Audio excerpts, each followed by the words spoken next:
So looking at this idea of ocean circulation and impact to climate, this is learning target number 5.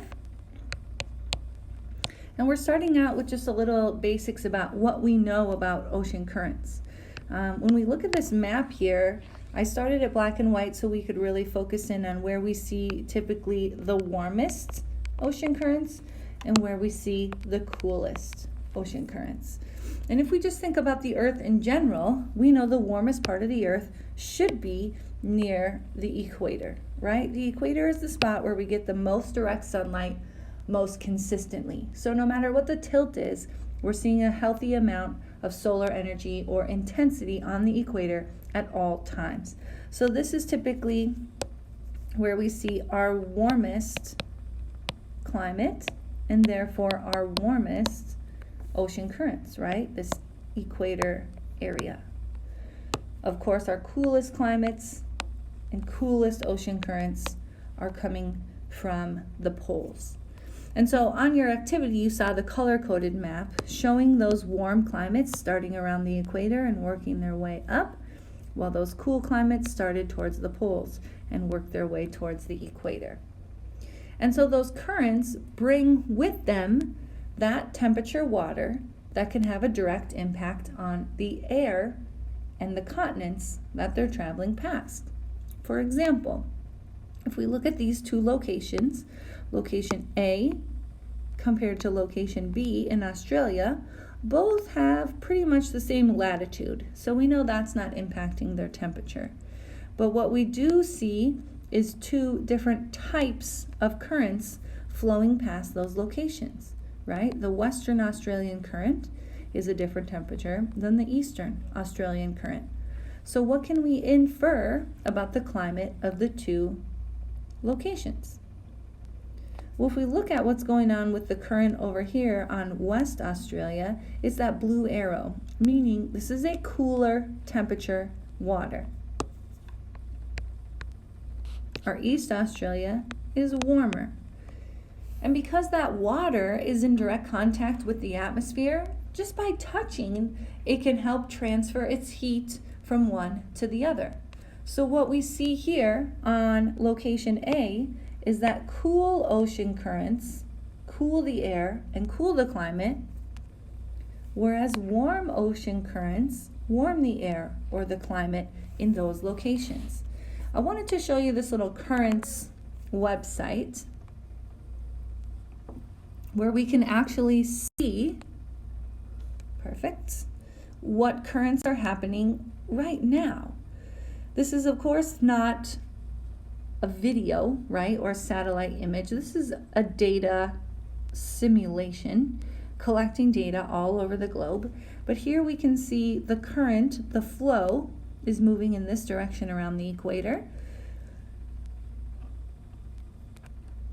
And we also see the temperature in here. When we zoom in, we can look at it a little more detailed. It's pretty cool. You can see these little swirls and exactly what the flow of the ocean's surface is. So when we see these currents, obviously, you know, the equator's warm, but here we've got a good view of the Gulf current. This warm water works its way up South America to the Gulf of Mexico, warming this current, or warming this water, and the air all along the East Coast and across into Europe. So when we think about coastal cities along the eastern side of the US, those cities along the coast are typically slightly warmer than cities inland near the coast, because simply the proximity to that warm ocean water rises their temperature slightly. Same thing on the other side here with the California current. This is a cold water current working its way down the west coast. Cities on the coast of California, typically a few degrees cooler than the cities inland because of that cold water cooling the air slightly. So when we just do a quick span, we can see a few other warm currents, right? Here's Australia that we were looking at. I have it set on today, so remember this is their summertime, so they have a little bit more warmer currents than normal. Let's Another warm current down here along the edge of Africa. And a pretty strong current here going between Africa and South America. What's fueling our Gulf Stream? Pretty cool.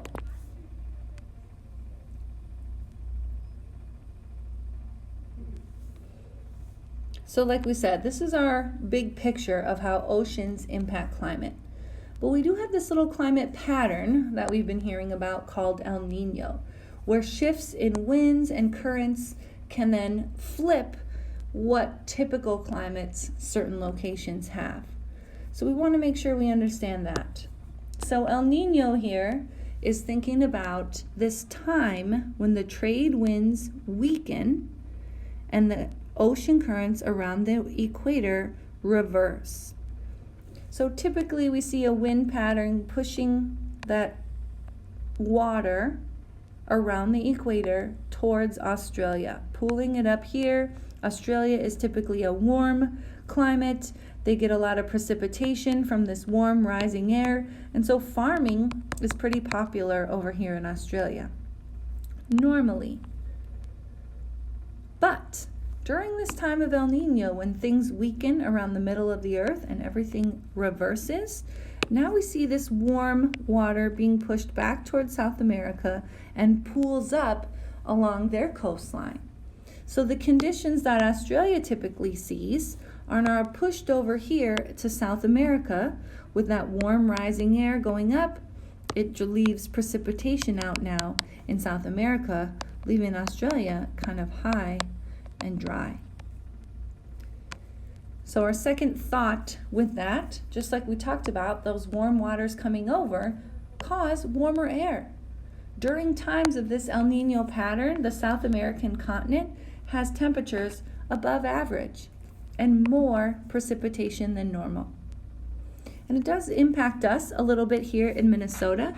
We can have these seasonal El Nino winters that happen about every 3 to 7 years. It's not a specific time, but somewhere in that 3 to 7 year range, we usually interact with an El Nino winter where we're just warmer on average. And for us, we stay a little bit drier. That wet kind of tends to stay down here in the South American, Central American region. So I wanted to jump back and just show you that typical pattern that we see here between Australia and South America. We see the the currents moving this direction mostly. But I do have an El Nino year pulled up here. This is from 2015. And now we can see the pattern of the ocean currents moving back this way. And so this is what it would look like when it's shifting. And I don't know why I lost. Okay, good, there's the color. So we can see that warmer water coming back here, starting to pool up and causing that warmer ocean, warmer temps, and more precip over here in South America. So when you get back to learning targets, this is number 5, and you want to be looking at that sentence starter so you can explain out how do the currents impact oceans in general, and then a little details on El Nino.